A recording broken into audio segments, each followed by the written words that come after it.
Bienvenue, bonjour à tous. En Côte d'Ivoire, fin hier du séminaire gouvernemental sur le programme d'action prioritaire 2019, réunion présidée par le chef de l'État.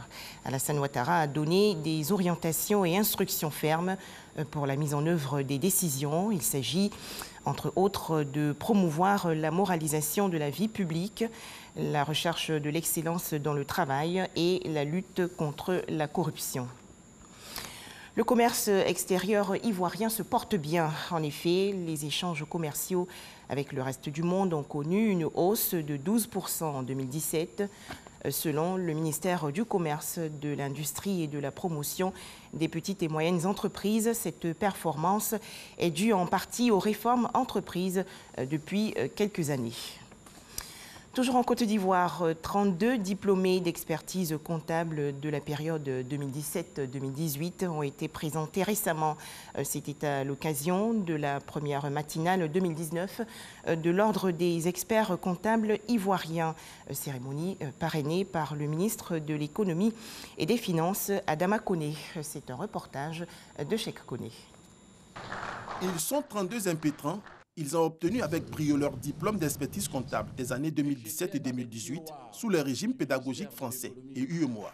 Ils viennent ainsi élargir le cercle restreint des experts comptables de Côte d'Ivoire, une profession qui enregistre de plus en plus de diplômés.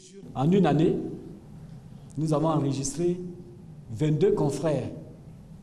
Alors quand vous notez qu'en 27 ans, on avait 156 personnes inscrites au tableau et qu'en une année, on en a 22, et que lors des derniers examens, on en a 19 qui se sont présentés, ça traduit tout l'engouement que présente à ce jour la profession. Parrain de la cérémonie, Adama Koné, ministre de l'Économie et des Finances, a salué la détermination de chacun des nouveaux diplômés. Je voudrais féliciter tous les nouveaux diplômés du régime français et de l'UEMOA célébrer ce jour. Les experts comptables sont un peu les médecins des entreprises. Que vous soyez toujours consultés chaque fois qu'on parle d'informations financières. Pour ces nouveaux experts comptables, ce diplôme est le couronnement d'une dizaine d'années d'études. C'est un diplôme noble, un diplôme qui te permet d'avoir un comportement, d'avoir des normes de travail, d'avoir des normes de rapport avec les autres. Aujourd'hui, je suis expert en fiscalité, expert en comptabilité. C'est deux sciences qui se sont toujours posées et je pense que je serai là pour concilier ces deux éléments. Au cours de cette matinale, un panel inaugural a été organisé sur les dispositions fiscales contenues dans l'année fiscale 2019.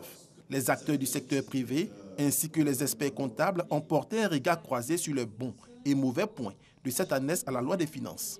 Il y a eu donc aux travaux préparatoires un dialogue qui s'est établi, contrairement donc à l'année dernière, entre les opérateurs économiques et l'administration fiscale, ce qui a abouti effectivement donc à avoir une année fiscale donc de consensus, certes qui a encore des limites, mais est déjà très encourageant donc pour les perspectives d'avenir. Les experts comptables réclament une contribution plus significative dans le comité paritaire qui élabore annuellement les textes de l'année fiscale.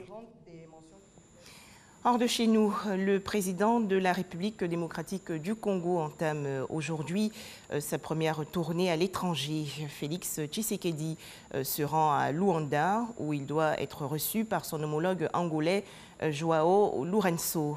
Deuxième étape de son voyage, le Kenya, où Félix Tshisekedi doit remercier Uhuru Kenyatta, le seul président présent pour son investiture.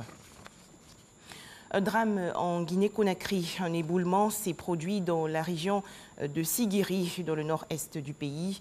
On dénombre au moins 17 morts. Le bilan pourrait encore s'alourdir, d'autres orpailleurs étant encore coincés dans les décombres.